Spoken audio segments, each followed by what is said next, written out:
E a gente já começa com os meus primeiros convidados, sócios fundadores da Outgames, o Fernando Minarski e a Paola Rocco Rodrigues. Sejam muito bem-vindos, obrigado pela participação. Boa tarde. Boa tarde. Tudo bom? A gente que agradece.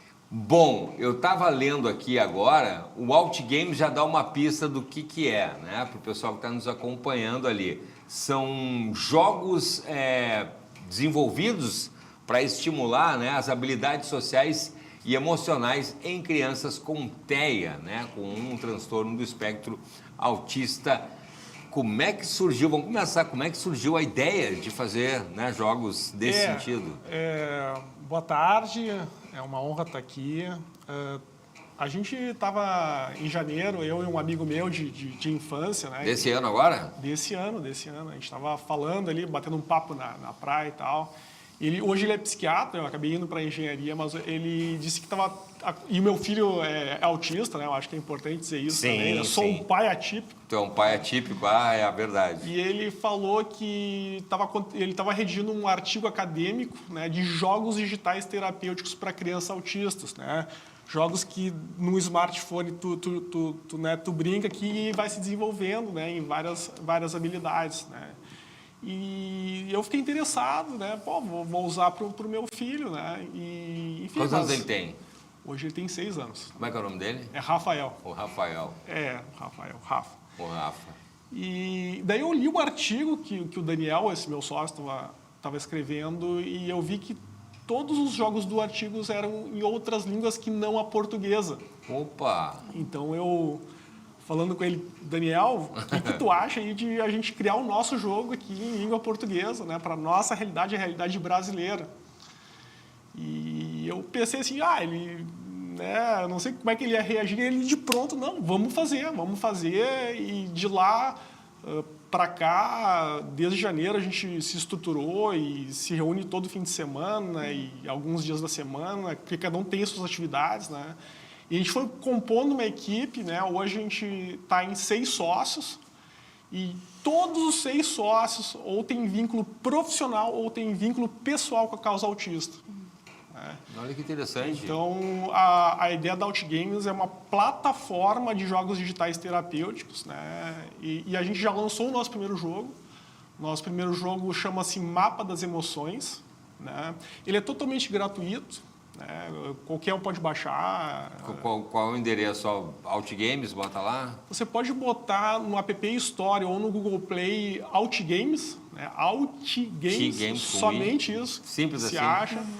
A gente também está nas redes sociais, a gente está no Instagram, no Facebook, @Outgames, simples assim. Tranquilo. Né? E nosso site é www.outgames.com.br. A gente se estruturou bastante aí, a gente se dedica aí, a gente fez diversos diálogos, né, de lá para cá, para criança, né? Até eu vou passar a palavra para a Paola, né, para explicar mais esses diálogos aí. Sim. Ô, Paola, para quem estava meio tímido com a entrevista ali, né, Paola? Acabou se soltando. Acabou se soltando, que coisa legal, mas né? é que tem propriedade para falar, então. Pois então, quando a gente fala do que a gente sabe, né, do que a gente entende, né, engenheiro, mas agora vamos passar a palavra para psicóloga, né? Tudo bom. E aí, tudo bom, Paola? Obrigado mais uma vez pela participação. A gente que agradece, assim, essa acolhida de vocês aqui na casa. Bom, eu sou terapeuta infantil, da infância e adolescência. Eu costumo brincar que hoje em dia eu atendo adolescentes porque as minhas crianças cresceram. Então, eu acabo atendendo também um público adolescente. Eu fui convidada, eu fui praticamente a última sócia a entrar na plataforma, justamente para, que nem o Fernando comentou, cada sócio, ele acaba adentrando com uma finalidade específica na plataforma. Sim. Então, somos 6 cabeças pensantes, mais uma subequipe por trás que nos auxilia na construção do jogo. Acaba que a minha função no jogo justamente é criar, parar e pensar jogos. Sim. Jogos com fundamentação terapêutica para crianças no espectro. Quando a gente para pensar, hoje em dia a temática é muito comum, quase que diária, é referente sobre o autismo.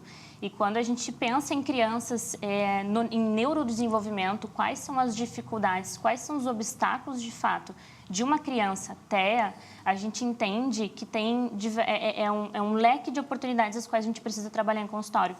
Então, são crianças quais elas vão passar por uma dificuldade homérica na interação social, no quadro socioemocional. Em fatores cognitivos, como a atenção, eu preciso Sim. voltar a minha atenção para a escuta, qual a gente está fazendo a troca. Porém, Sim. eu tenho uma dificuldade de vincular e fazer essa interação de vocabulário, de troca. Então, são várias pequenas rupturas que a criança com TEA tem no quadro do neurodesenvolvimento dela. E a OutGames, ela surge com uma ideia da gente conseguir tapar alguns desses buracos de uma maneira terapêutica, engajando a criança num processo de treinamento de aquisição de habilidades. Por que não, né? Exato. Aliás, o TEA, eu visitei há um tempo atrás, faz tempo já, um casal de conhecidos e tinha um filho, tinha autismo também, tinha um transtorno, tinha um TEA. E eu me lembro que, para falar a questão dos jogos, que ele chegou na sala e ele estava já com o celular.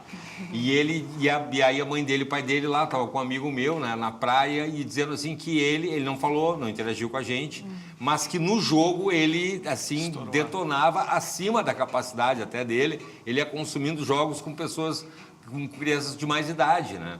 Então, o jogo, e aí é um jogo que não se tem, isso faz quase 10 anos, não se pensava ainda, nunca tinha ouvido falar de um jogo específico para desenvolver, mas já se tem, né, quem tem o transtorno autista já tem uma predisposição a tipos de situações que, né, as pessoas ali que não têm, é curioso isso, tem dificuldade, e a gente toma um banho, né, toma um banho deles, assim, então imagina desenvolver um jogo já pensando de quem tem o transtorno autista. Acaba que, quando a gente para pensar na tecnologia, a gente fala de uma geração de crianças que já nascem com a tela na mão.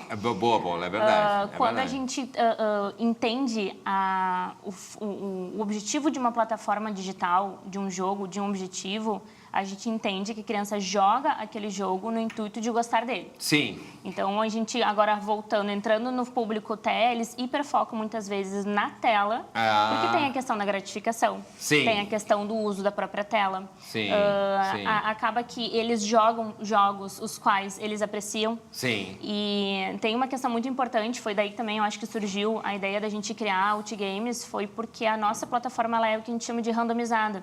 Então, é uma plataforma própria para trabalhar terapeuticamente com as crianças, puxando o trabalho familiar e no consultório. Outros profissionais da área podem trabalhar, podem usar também, podem, né, contribuir, inclusive. Então, acaba que o jogo, a gente enquadra o jogo para trabalhar com as crianças, as quais elas precisam, enfim, a própria interação. Então, que nem o Fernando estava comentando do mapa das emoções, por exemplo, são estruturas, são vinhetas de diálogos de personagens criados todos por nós, todos com personalidade única, e a partir dessa troca a criança vai entendendo, o personagem fala, a criança responde, para desenvolver as questões de interação, a questão socioemocional, os aspectos de alteridade, ela entender o pensamento do outro e responder. Então, quando a gente fala da OutGames, de fato, ele acaba sendo randomizado para preço terapeuticamente e para aquilo que o público TEA necessita. E é interessante falar também, né, como é que o pai atípico, que sobre o autismo, até inclusive mudou, né, a questão de se chamar de TEA. Me lembro que eu peguei essa parte não faz muito tempo. Todos os estudos em cima das pessoas, né, que têm autismo têm aumentado. Inclusive tem uma legislação no Estado muito forte, pena que nem sempre é cumprida. Para a questão das escolas, né? Se tinha aquela dúvida, bota escola especial, bota escola... Não, bota escola normal com os profissionais, né? Dando assistência, isso aí acho que já está claro e tal. Pena que não se tem, né? Nem sempre. Uma vez aconteceu de botaram todos que tinham transtorno autista dentro da mesma sala. Aí não tem, aí não adianta, né, gente? Pô, já viu, não vai interagir com ninguém. Mas, enfim, né? E a questão, inclusive adultos, né, com autismo, eu tenho amigos que tocam e tal. Se apareceu um juiz, né, com 40 e tantos anos, com o autismo, os níveis, né, que tem. Então, assim, se fala mais, não se sabe se as pessoas nascem mais com espectro ou se começou a se estudar mais também, né? Hoje nos Estados Unidos, né, fala-se que 1 a cada 36 nascimentos está nascendo uma criança dentro do espectro autista. Esse número, a proporcionalidade era bem diferente um tempo atrás, era 1 para 180, depois 1 para 60 e tal. E no Brasil os números não são diferentes. Aqui a gente tem aí, mais ou menos, estima-se 2 milhões de autistas no Brasil. Olha só. Um número considerável. Considerável, E né? é algo que se fala, né? Hoje, dificilmente tu encontra alguém na rua, alguém que tu fala, algum colega que não conhece alguém Não conhece. que Era está desconhecido. dentro do espectro autista, seja uma criança, seja um adulto. Até mesmo as pessoas as quais não passam por uma investigação, uma avaliação. Sim. E a gente fala acabam sendo autistas funcionais, então Sim, que ele já perpassam pelo fazendo cotidiano. algumas coisas. Na psicologia também é um desafio também, né? É bem comum. Adaptar também, né? Sim. Não ser só mais uma criança, não, estudar especificamente. Eu costumo falar para minhas famílias assim, a gente recebe, a gente entende que a criança tem autismo, ok, mas ela também é criança. Então ela tem boa. A personalidade dela. Legal, então acaba que o próprio atendimento... Porque a criança já tem suas características também, que muitas vezes é difícil até de detectar o que é autismo e o que não é autismo. Né? Sim, mas acaba que hoje a gente entende, tem muitos mais estudos que abraçam mais a causa, a própria avaliação ela está mais minuciosa, Pesquisa. então os rastreios exatamente assim acabam que as próprias pesquisas contribuem para essa investigativa de uma forma mais eficaz. Então os próprios trabalhos em consultórios, por exemplo, e aí de novo puxando o braço para o OutGames, assim, a gente entende a especificidade do autismo dentro de um leque de oportunidades. E é justamente por ser uma plataforma que a gente vem desenvolvendo jogos a cada semana. Sensacional. Para trabalhar concomitantemente com a necessidade de cada criança, de acordo com a demanda dela. OutGames, nosso tempo tá chegando no fim, mas já que já é desenvolvido toda semana, vamos chamar outras vezes para pegar, tá na tela ali, botar www.outgames.com.br, simples assim? Isso. Tá ali, ó. Podem nos chamar. Sensacional. Podem pedir mais informações, né? E eu vou querer saber outros jogos também. Foi pouco hoje, eu queria saber mais sobre o jogo especificamente, né? Sobre que já está ali. Como é que é o nome do jogo? É Mapa das Emoções. Mapa das Emoções, gostei do nome. Tem mais 3 jogos na esteira, né? Um que a gente vai lançar agora em dezembro e mais 2 em janeiro. Isso. Além da parte da plataforma voltada para profissionais, para trabalhar em consultório, o OutGames voltado para as crianças, entende? Para as crianças, exatamente. Direto. Então, tem vários grandes projetos assim dentro dessa grande plataforma e, enfim, a gente vem semana a semana lapidando. Se dedicando. Tem uma última questão aqui, só antes de encerrar aí. Por favor. É uma questão contratual. É importante dizer que a gente está no programa de incubação do Centro de Informática da URGS e da STARTS do Hospital de Clínicas de Porto Alegre. Ele sempre, contratualmente, é importante. Parabéns pela isso. URGS, parabéns pelo Hospital de Clínicas, 2 grandes instituições que nos orgulham muito aqui no Rio Grande do Sul, né? Então, parabéns também por mais esse trabalho aí da galera lá do Clínicas e da URGS. Fernando, Paola, muito obrigado pela participação, tá bom? Agradeço. Parabéns mesmo. Obrigado. Obrigada.